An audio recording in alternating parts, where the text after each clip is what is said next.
Do you lose your mind often?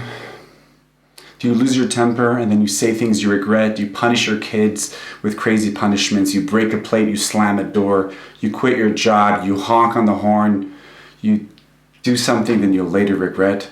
Well, we all did that and we all do that, and that is called survival mind state. And today I'm going to tell you why we do it and how we can step out of that. My name is Dr. Assael Romanelli, and this is the potential state, and today we're going to talk about survival mind state, the state that kills relationships. We all have three brains. The first brain is the lower brain, the brain stem. That's where we have the fight or flight reflexes, breathing, heartbeat. On top of that, we have the midbrain, the limbic brain. That's where we have emotion, learning, and motivation. Okay, this we share also with dolphins and stuff like that. Then we have the upper brain, the forebrain, or the prefrontal cortex. That's where we have the regulation of executive functioning, logic, creativity, problem solving, language, perspective taking, the integration of right and left hemispheres, integration of information. So three brains. This last brain is something that's uniquely to us, to Homo Sapiens, and to certain evolved brands of monkeys and orangutans. So why is this important? Because we have this inheritance from our ancestors, and that is called survival mind state. What that basically means that in times of danger, if I was in the jungle and I saw a lion coming to eat me up, so what would happen is I'd lose blood to my top upstairs brain. All the blood would rush to my heart, adrenaline to my limbs, okay, what's called the sympathetic nervous system, the fight or flight or freeze, and I'd run away or I'd fight.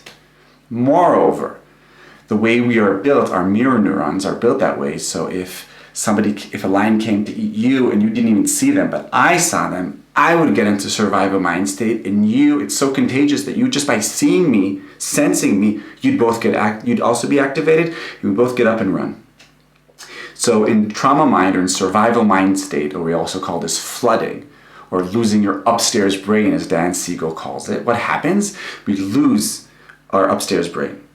We activate the sympathetic nervous system, and we basically lose certain abilities of the frontal cortex, mainly logic, perspective taking, calming ourselves down. Okay? We basically become wounded animals.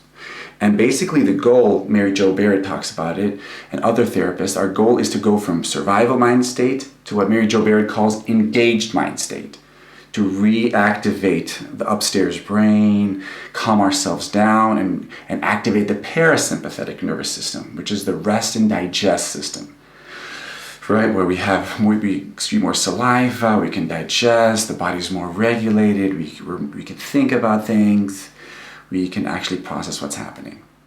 And let me give you a few examples how this looks like in the clinic. So almost every single couple that comes to couples therapy usually is under a lot of stress and tension.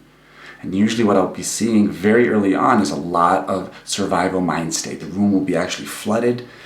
And how does it look from the outside? You see two partners, each one of them not really making eye contact, very defensive, a lot of negative sentiment override, which means everything I hear sounds like an attack or an accusation, a lot of defensiveness, very jabby, very lethal, very aggressive. And a lot of times you can just see that they are not engaged. Some of them fight, some of them flight or freeze, and they just stonewall. And then what I usually do in those cases, I stop the session, we get up, we have a drink of water, we take a few breaths, we calm ourselves down. I'm going to talk about that more in a second. And a lot of times what we see, this is in parenting. I want to give an example. Just last week we had the elections here, and I was very, very tense and very, very uptight. And I knew that I'm going to get triggered a lot.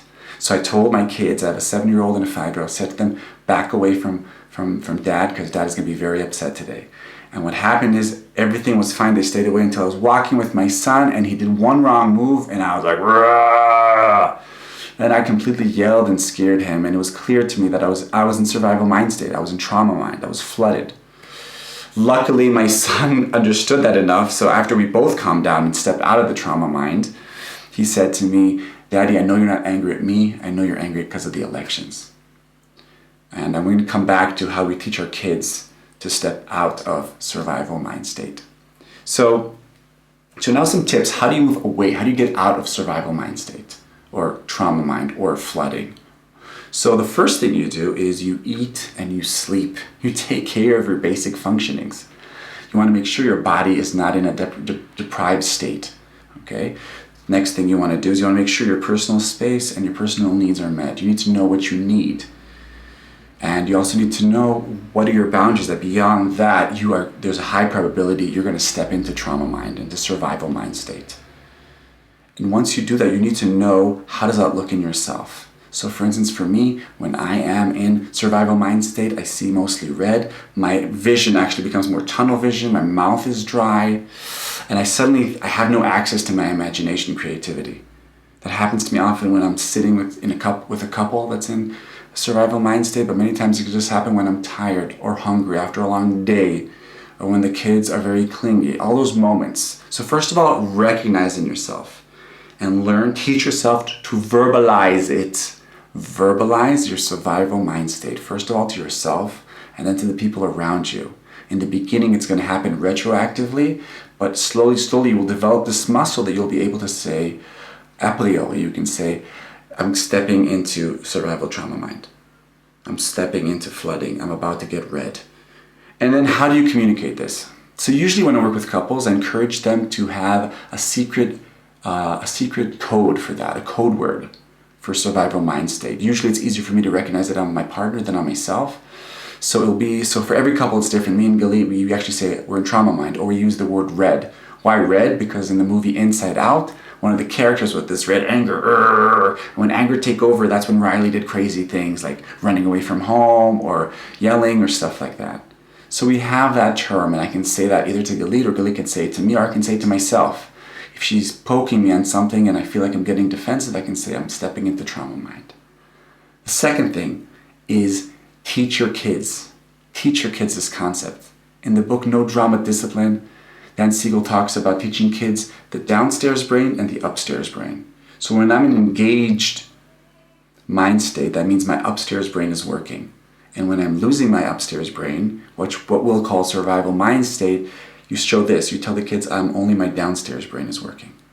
And if you can teach this to your kids, then you will have a common language. Then you can tell them when daddy or mommy when they lost their upstairs brain, but it can also be a signal for the kids themselves. And if you teach this, slowly you'll see your kids, they can tell you if they're like this or like that. So first communicate that. The next thing is, once you're in that, how do you step out of that? The first thing you want to do is time out.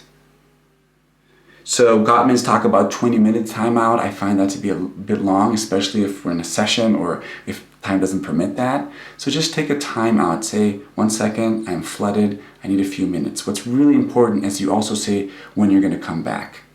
Don't make survival mind state or the timeout an excuse to run away from life or from the relationship. Drink some water. Why? Because once you drink water, the electrolytes, everything is flowing more. There's more chances to activate your frontal lobe. Then you want to move, get up, move a little bit, shake. We call this break state in neurolinguistic programming.